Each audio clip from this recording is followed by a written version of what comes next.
Hello, আমি অলিক রায়। Short technique of physics ম্যাথসের সবাইকে অনেক অনেক শুভেচ্ছা ও স্বাগতম।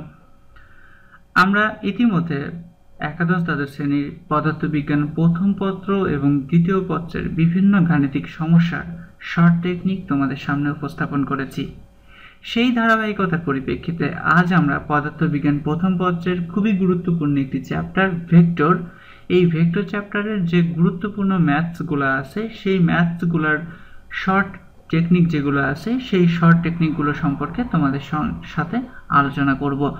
তো ইতিমধ্যে তোমরা সবাই হয়তো জানো, যারা জানো না তাদের উদ্দেশ্যে বলছি যে আমরা হ্যাপি স্কুলের পক্ষ থেকে আমি অলিক রয় পদার্থবিজ্ঞান প্রথম পত্র এবং দ্বিতীয় পত্রের বিভিন্ন গাণিতিক সমস্যার শর্ট টেকনিক সম্বলিত একটি বই ইতিমধ্যে প্রকাশ করেছি এবং সেই বইটি তোমরা যারা হ্যাপি স্কুলের ভিউয়ার্স আছো, যারা হ্যাপি স্কুলের স্টুডেন্টস আছো, তাদেরকে বলছি যে তোমরা যদি এই বইটি তোমাদের কাছে পেতে চাও বা এই বইটি যদি সংগ্রহ করতে চাও তাহলে আমাদের স্ক্রিনে দেওয়া যে দুটি নাম্বার আছে অর্থাৎ 01915833098 অথবা 01712882054 নাম্বার দুটিতে যোগাযোগ করতে পারো।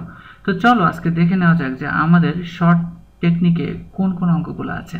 তো আজকে প্রথমে যে অঙ্কটি সম্পর্কে আমি তোমাদের সাথে আলোচনা করব সেটি খুবই গুরুত্বপূর্ণ একটি অঙ্ক। সেই অঙ্কটি হচ্ছে একটি নদীতে স্রোতের বেগ 6 মিটার পার সেকেন্ড ও নৌকার বেগ 12 মিটার পার সেকেন্ড। নৌকাটি সোজা অপর পারে যেতে কত কোণে চালনা করতে হবে। তো এই অঙ্কটার শর্ট টেকনিক যদি আমি বলি তাহলে আমি তোমাদেরকে আগে একটা কথা একটু বলে রাখি যে যদি আমাদের কখনো পরীক্ষায় এরকম অঙ্ক আসে যে অপর পারে যেতে কত কোণে নৌকা চালাতে হবে, তো সব ক্ষেত্রেই কিন্তু আমাদের স্ক্রিনে প্রদর্শিত শর্টকাটটি ব্যবহৃত হবে না। শুধুমাত্র কন্ডিশন যেটা আমাদের মাথায় রাখবো আমরা সেটা হচ্ছে যে যদি আমাদের কখনো এটা বলা থাকে যে আমরা সোজা অপর পারে পৌঁছাবো, অর্থাৎ আমাদের যদি থিটার মানটা 90 ডিগ্রি হয়, যেমনটা অঙ্কে বলা আছে যে নৌকাটি সোজা অপর পারে চালনা করতে, যদি এরকম কনসেপ্ট থাকে অর্থাৎ থিটার মানটা যদি 90 ডিগ্রি হয় সেই ক্ষেত্রে আলফা এর মানটা বের করার শর্ট টেকনিকটা হচ্ছে কজ ইনভার্স মাইনাস স্রোতের বেগ বাই স্রোতের বেগ মাইনাস স্রোতের বেগ বাই নৌকার বেগ। অর্থাৎ আমরা এখানে কজ ইনভার্স মাইনাস চিহ্ন ইউজ করব এবং উপরে আমরা স্রোতের বেগটিকে দিব এবং ডিভাইডেড করব নৌকার বেগ দিয়ে। ওকে, এইভাবে আমরা এটাকে করব এবং সেই ক্ষেত্রে আমাদের এখানে যেহেতু স্রোতের বেগ আছে 6, সুতরাং আমরা এখানে 6 বসিয়েছি এবং আমাদের নৌকার বেগ আছে 12, তো 12 বসিয়েছি এবং এটাকে যদি তোমরা ক্যালকুলেটরে চাপো মানটা আসবে 120 ডিগ্রি। তবে এখানে তোমাদের আমি একটা কথা একটু বলি যে যদি কখনো এটা আরেকটা শর্ট টেকনিক যেটা সেটা হচ্ছে যে যদি কখনো দেখো যে স্রোতের বেগ যেটা আছে নৌকার বেগ বা মানুষের বেগ তার দ্বিগুণ, অর্থাৎ স্রোতের বেগের তুলনায় নৌকার বেগ যদি তার দ্বিগুণ হয় তাহলে সব সময় আলফা এর মানটা 120 ডিগ্রি হবে। অর্থাৎ স্রোতের বেগ যদি যা হবে নৌকার বেগ যদি তার দ্বিগুণ হয় এবং সেক্ষেত্রে যদি আমাদের একই কন্ডিশন থাকে যে আমরা সোজা অপর পারে যাব তাহলে অবশ্যই আমাদের নৌকাটিকে 120 ডিগ্রি কোণে চালিত করতে হবে। তো আমি আশা করছি তোমরা এটা বুঝতে পেরেছো। এবার চলো দেখে নেওয়া যাক আজকে আমাদের দ্বিতীয় অঙ্কটি কি আছে। তো দ্বিতীয় অঙ্ক যেটি আছে সেটি হচ্ছে যে দুইটি ভেক্টরের স্কেলার গুণ ও ভেক্টর গুণের মান যথাক্রমে 3 ও 0 হলে তাদের মধ্যবর্তী কোণ কত। অর্থাৎ এখানে আমাদের দুইটা ভেক্টরের ডট গুণ এবং তাদের ক্রস গুণ যেটা বা ডট প্রোডাক্ট এবং ক্রস প্রোডাক্টের মান দেওয়া আছে সেটা হচ্ছে 3 এবং 0।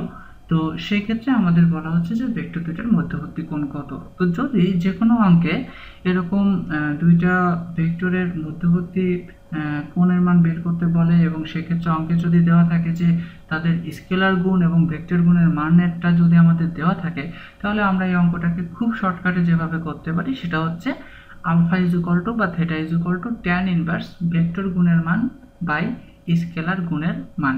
ওকে, অর্থাৎ এখানে আমরা আলফা ইজ ইকুয়াল টু ধরবো ট্যান ইনভার্স এবং আমরা উপরে দেবো ভেক্টর গুণের মান এবং নিচে আমরা স্কেলার গুণের মান বসাবো এবং সেক্ষেত্রে মান বসিয়ে ট্যান ইনভার্স করলে পরে আমাদের যেটা উত্তর আসবে সেটাই হবে আমাদের কাঙ্ক্ষিত উত্তর।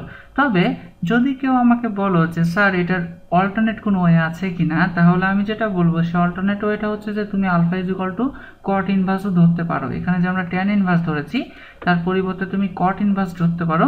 তবে কট ধরলে অবশ্যই তোমাকে স্কেলার গুণের মানটাকে আগে দিতে হবে এবং ভেক্টর গুণের মানটাকে পরে দেওয়া লাগবে। তো সেক্ষেত্রে আমার যেটা মনে হয় যে কোনো একটা ইউজ করাই ভালো, যে ট্যান দিয়ে মনে রাখাটাই ভালো। ট্যান দিয়ে মনে রাখতে পারো, বিকজ ট্যানের যে বিভিন্ন মানগুলো আছে, মোটামুটি পরিচিত যে মানগুলো like 0 degree, 30 degree, 45 degree, 60 degree and 90 degree মানগুলো আমাদের জানা। তো সেক্ষেত্রে আমার মনে হয় যে আমরা যদি ট্যান দিয়ে মনে রাখি, এবং আমরা যদি এটা মনে রাখি যে প্রথমে ভেক্টর গুণের মান বসবে এবং তারপরে স্কেলার গুণের মান বসবে, তাহলে অঙ্কটা আমরা ইজিলি করতে পারবো। তো এবার চলো দেখে নেওয়া যাক আজকে আমাদের থার্ড অঙ্কটি কি আছে। তো আমাদের তৃতীয় অঙ্ক যেটি আছে, সেই তৃতীয় অঙ্কটি হচ্ছে 4 মিটার পার সেকেন্ড বেগে যাওয়ার সময় একজন লোক 6 মিটার পার সেকেন্ড বেগে লম্বভাবে বৃষ্টির সম্মুখীন হলো। এখানে অঙ্কটা একটু লেখার মিস্টেক আছে, এটা হবে লম্বভাবে পতিত বৃষ্টির সম্মুখীন হলো। বৃষ্টি থেকে রক্ষা পেতে কত কোণে ছাতা ধরতে হবে। তো এই অঙ্কটা সলভ করার আগে আমি তোমাদেরকে একটা কথা বলি, আসলে এই ধরনের অঙ্ক কিন্তু বিভিন্ন ইঞ্জিনিয়ারিং ইউনিভার্সিটির অ্যাডমিশন টেস্টে খুব আসতে দেখা যায়। তো সেই ক্ষেত্রে যদি আমাদের কখনো, এটা মাথায় রাখবা যে যদি আমাদের কখনো পরীক্ষার প্রশ্নে এটা থাকে যে লম্বভাবে কথাটা যদি থাকে, তাহলে এই শর্টকাটটা আমরা কিন্তু ব্যবহার করব। বাট লম্বভাবে ছাড়া যদি তির্যকভাবে বা কোনো কোণ দেওয়া থাকে, তাহলে কিন্তু অঙ্কের সলিউশনটা একটু আবার অন্যভাবে করতে হবে।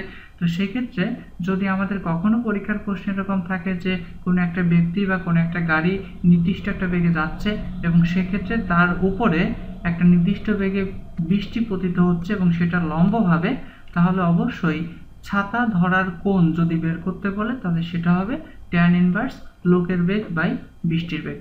ওকে, অর্থাৎ লোক বা গাড়ি, অর্থাৎ এখানে যেমন আমাদের অঙ্কটাতে লোক দেওয়া আছে যার বেগ ছিল 6 মিটার পার সেকেন্ড, সেক্ষেত্রে যদি লোক না থেকে কোনো গাড়ি থাকতো, তাহলে আমরা এখানে লোকের বেগ বা গাড়ির বেগ দিতাম এবং তার সঙ্গে বৃষ্টির যে বেগটা আছে সেটাকে দিতাম, এবং দুটাকে ক্যালকুলেশন করে আমাদের থিটা এর মান যেটা বা আলফা এর মান যেটা সেটা আমরা বের করতাম।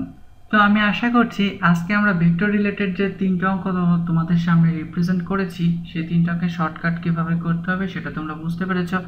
আগামীতে আমরা আরও বিভিন্ন শর্টকাট নিয়ে তোমাদের সঙ্গে আলোচনা করব, এবং তার পাশাপাশি পদার্থবিজ্ঞান আইসিটি এর পাশাপাশি ইতিমধ্যে তোমরা জানো রসায়নের উপরেও কিন্তু আমরা আমাদের হ্যাপি স্কুলে ক্লাস আপলোড করেছি, এবং আগামীতে আমরা আরও বিভিন্ন গুরুত্বপূর্ণ সাবজেক্ট সম্পর্কে তোমাদের সাবজেক্ট নিয়ে তোমাদের সামনে হাজির হব।